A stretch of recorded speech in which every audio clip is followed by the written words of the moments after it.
ภาวะแทรกซ้อนที่สำคัญอันนึงสำหรับผู้ป่วยไตนะคะก็คือภาวะแทรกซ้อนที่ทำให้เกิดโรคหัวใจและหลอดเลือดได้นะคะวันนี้ค่ะหมอจะมาเล่าให้ฟังถึง9วิธีนี้นะคะที่ถ้าเกิดทำแล้วค่ะจะสามารถลดโอกาสในการที่จะเป็นโรคหัวใจและหลอดเลือดได้ในผู้ป่วยไตนะคะข้อแรกก็คือการหยุดการสูบบุหรี่นะคะหลายๆท่านจะถามนะคะว่าการสูบบุหรี่จะทำให้ไตแย่ลงหรือเปล่านะคะโดยทั่วไปค่ะการสูบบุหรี่เนี่ยอาจจะไม่ได้ทำให้เกี่ยวกับโรคไตโดยตรงนะคะอย่างไรก็ตามค่ะผู้ป่วยไตเนี่ยค่ะเวลาเราชะลอการเสื่อมของไตเนี่ยเราไม่ได้เขาเรียกว่า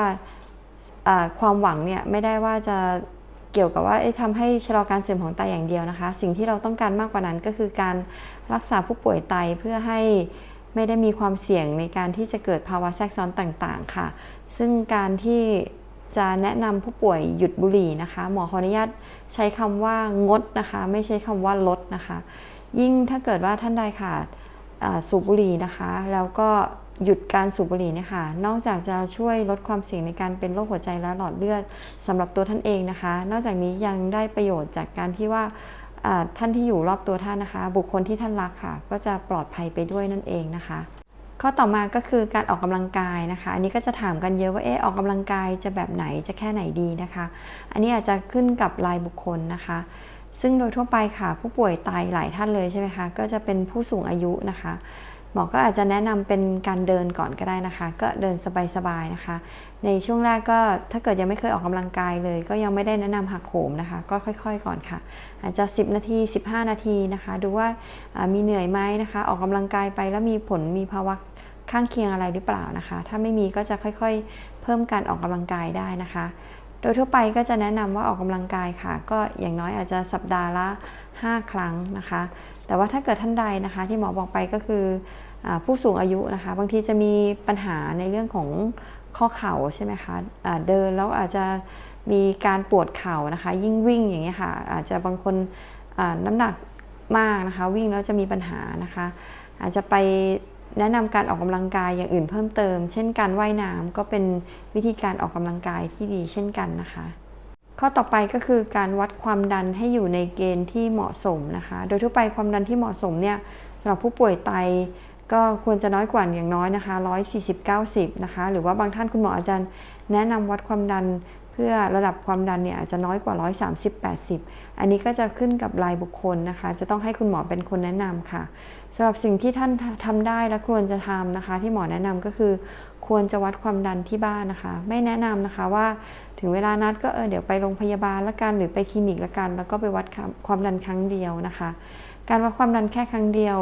ที่ไม่ว่าจะเป็นสถานพยาบาลใดๆนะคะเป็นโรงพยาบาลหรือคลินิกอันนั้นอาจจะไม่ใช่ค่าตัวแทนที่แท้จริงของความดันของท่านก็ได้นะคะพบบ่อยๆก็คือว่าพออยู่บ้านเนี่ยค่ะความดันอาจจะคุมได้ดีแล้วก็ได้นะคะปกติเนี่ยค่ะยาความดันที่คุณหมอจัดให้อาจจะเหมาะสมแล้วนะคะแต่ปรากฏว่าพอไปโรงพยาบาลไปคลินิกทีไรเนี่ยค่ะมีหลายปัจจัยนะคะมีตื่นเต้นนั่งรอหรือใดๆก็ตามค่ะทำให้กระตุ้นแล้วค่าความดันสูงกว่าความดันที่อยู่ที่บ้านดังนั้นการปรับยาเนี่ยค่ะคุณหมออาจจะแนะนำปรับยามากขึ้นโดยที่ท่านอาจจะไม่ได้มีความจำเป็นต้องปรับยามากก็ได้นะคะดังนั้นข้อมูลที่มีความสำคัญเป็นอย่างยิ่งนะคะที่หมอแนะนำก็คือซื้อเครื่องวัดความดันนะคะไว้เองที่บ้านค่ะแล้วก็จดความดันนะคะทั้งตอนเช้าแล้วก็ตอนเย็นนะคะจดมาค่ะความดันตัวบนนะคะความดันตัวล่างชีพจรทั้งเช้าทั้งเย็นนะคะเลือกจดช่วงไหนเลือกจดช่วงที่สบายมากที่สุดนะคะไม่เหนื่อยไม่ได้เครียดไม่ได้เพิ่งออกแรงมานะคะนั่งพักให้เหมือนหายเหนื่อยสักพักหนึ่งประมาณ5นาที10นาทีอย่างนี้ก็ได้นะคะช่วงที่สบายดีวัดความดันจดความดันแล้วก็วันที่ไปหาคุณหมอค่ะให้นำข้อมูลที่จดเนี่ยค่ะไปให้คุณหมอพิจารณาอีกทีหนึ่งนะคะว่า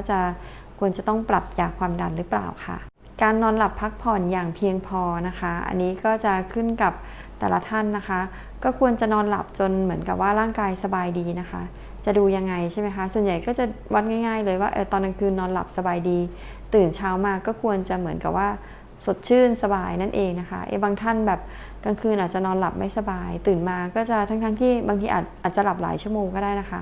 ตื่นมาก็จะอาจจะมีแบบง่วงเหงาหาวนอนนี้ก็ต้องสงสัยว่าตอนกลางคืนมีอะไรหรือเปล่านะคะโดยเฉพาะอย่างยิ่งค่ะผู้ป่วยท่านใดนะคะที่อาจจะน้ำหนักมากอันนี้ต้องระวังว่า ตอนกลางคืนอาจจะมีเขาเรียกว่าเหมือนกับว่ามีหายใจหยุดหายใจเป็นช่วงๆหรือเปล่านะคะอันนี้สิ่งที่จะทำได้ก็คือต้องให้ท่านที่อยู่ด้วยกันเนี่ยค่ะสังเกตนะคะถ้าท่านมีการหยุดหายใจเป็นช่วงๆอันนี้แนะนำอาจจะต้องปรึกษาคุณหมอดูแลเพิ่มเติมนะคะข้อต่อไปก็คือการลดน้ำหนักนะคะท่านใดที่น้ำหนักมากนะคะอันนี้มีข้อมูลแล้วนะคะว่าท่านใดที่น้ำหนักมากเกินไปเนี่ยค่ะจะเป็นปัจจัยหนึ่งที่จะทำให้การทำงานของไตการมีไตเสื่อมเนี่ยค่ะอาจจะเป็นมากขึ้นได้นะคะดังนั้นการที่มีการลดน้ำหนักเนี่ยค่ะนอกจากจะช่วยชะลอไตเสื่อมแล้วนะคะก็มีข้อมูลว่าจะช่วยในเรื่องของการป้องกันโรคหัวใจและหลอดเลือดด้วยนะคะดังนั้นก็แนะนำค่ะว่าท่านที่หมอจะย้ำอีกทีนึงค่ะอันนี้สำหรับท่านที่น้ำหนักเกินที่ควรจะเป็นนะคะท่านที่ตัวใหญ่ๆน้ำหนักมากนะคะแต่ท่านใดค่ะที่น้ำหนักสมส่วนอยู่แล้วอันนี้ทำตามปกตินะคะไม่ได้จำเป็นว่าน้ำหนักยิ่งน้อยยิ่งลดน้ำหนักไปจะทำให้ไตดีหรือเปล่าอันนี้ไม่เกี่ยวนะคะอันนี้จะสำหรับผู้ที่น้ำหนักเกินเท่านั้นนะคะท่านใดที่เป็นเบาหวานค่ะการคุมระดับน้ำตาลให้อยู่ในเกณฑ์ที่เหมาะสมนะคะโดยเราจะดูจากค่าน้ำตาลสะสมนะคะค่าน้ำตาลสะสมโดยทั่วไปก็จะแนะนำว่าควรจะอยู่ประมาณ7นะคะอย่างไรก็ตามการที่จะปรับยาเบาหวานนะคะสำหรับท่านที่เป็นเบาหวานอันนี้จะต้องอยู่ในความควบคุมของคุณหมอนะคะบางทีหมอบอกว่าตัวเลขของน้ำตาลสะสมใช่ไหมคะ 7% แต่ว่าบางท่านค่ะการที่ดึงน้ำตาลสะสมมาเพียง7เนี่ยอาจจะเกิดภาวะแทรกซ้อนนะคะคุณหมอจะแนะนำว่าโอเคอาจจะเป็น 7.5 หรืออาจจะเป็น 8อันนี้ก็จะขึ้นกับว่าคุณหมอเป็นผู้พิจารณาอีกทีหนึ่งนะคะไม่แนะนำนะคะเดี๋ยวหมอบอกว่า7แล้วก็ดูน้ำตาลสะสมของตัวเองยังไม่ได้แล้วก็ไปเพิ่มยาน้ำตาลเองอันนี้ไม่ได้นะคะนี่หมอเพียงแต่มาแนะนำว่าการคุมระดับน้ำตาลให้อยู่ในเกณฑ์ที่เหมาะสมอันนี้ก็จะเป็นข้อหนึ่งที่อาจจะช่วยในการลดความเสี่ยงในการที่จะเป็นโรคหัวใจและหลอดเลือดตามมาค่ะต่อไปก็คือการไม่เครียดนะคะอันนี้อาจจะพูดง่ายทำยากนะคะคำแนะนำก็คือว่าก็ลองสังเกตดูนะคะว่าท่านมีความเครียดใดๆสามารถที่จะลดความเครียดแบบใดได้บ้างนะคะยกตัวอย่างเช่นว่าอาจจะนอนหลับพักผ่อนให้เพียงพอนะคะพยายามคิดยังไงก็ได้นะคะอันนี้จะยากนิดนึงว่าคิดยังไงก็ได้ให้เหมือนกับสบายใจมากขึ้นนะคะหรือว่าอาจจะมีกิจกรรมบางอย่างนะคะอย่างเช่นการเพิ่มกิจกรรมให้ตัวเองก็ได้นะคะบางทีผู้สูงอายุเนี่ยค่ะไม่ได้ไปไหนเลยนะคะไม่ได้มีกิจกรรมใดๆเลยบางท่านนะคะลูกหลานรักมากเลยจะขอไปทำนั่นนู่นนี่ทำกิจกรรมที่ตัวเองรักไม่ได้นะคะโดนหยุดไว้หมดเลยอันนี้จะสร้างความเครียดให้ได้นะคะก็อาจจะต้องปล่อยนะคะทำกิจกรรมเบาๆนะคะที่ดูแล้วไม่อันตรายนี้ก็สามารถที่จะทำได้นะคะบางท่านก็อาจจะไปนั่งสมาธินะคะหรือบางท่านไปโยคะนะคะบางทีก็การมีกิจกรรมเพิ่มกิจกรรมเนี่ยค่ะก็จะลดความเครียดได้นะคะส่วนข้อต่อไปนะคะอันนี้จะต้องขึ้นอยู่ในความควบคุมดูแลของคุณหมอเช่นกันนะคะการลดโปรตีนรั่วในปัสสาวะค่ะจะช่วยชะลอจะช่วยลดภาวะแทรกซ้อนของโรคหัวใจและหลอดเลือดได้นะคะโดยคุณหมอก็จะแนะนำสำหรับผู้ป่วยบางรายนะคะให้รับยาความดันนะคะในกลุ่มที่เรียกว่า ACEI หรือ ARB นะคะอันนี้หมอเพียงแต่เล่าให้ฟังเท่านั้นนะคะการที่จะสั่งยาหรือปรับยาต้องอยู่ในการพิจารณาของคุณหมอที่ดูแลเท่านั้นนะคะอีกกลุ่มหนึ่งนะคะอันนี้ก็เป็นกลุ่มยาไขมันนะคะยาไขมันที่หมอพูดถึงคือยาไขมันกลุ่มสเตตินนะคะอันนี้มีข้อมูลมากมายนะคะว่าการทานยากลุ่มนี้ค่ะจะช่วยป้องกันการเกิดโรคหัวใจและหลอดเลือดได้ในผู้ป่วยโรคไตเป็นยาที่มีความมีประโยชน์มากๆนะคะแต่ว่าเช่นเดิมนะคะจำเป็นจะต้องอยู่ในความควบคุมดูแลของคุณหมอที่ดูแลท่านเท่านั้นค่ะนี่ก็เป็นข้อต่างๆนะคะ9ข้อที่หมอรวบรวมมาค่ะว่าจะสามารถที่จะช่วย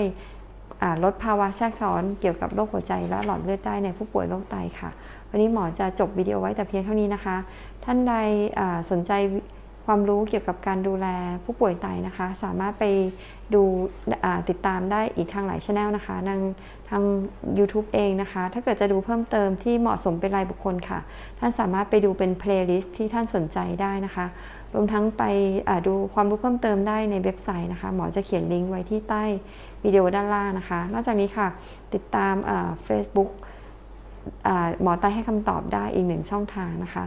วันนี้หมอจบวิดีโอไว้แต่เพียงเท่านี้ค่ะเรียนรู้เรื่องไตกับหมอไตให้คำตอบโดยแพทย์หญิงกนิมลสวัสดีค่ะ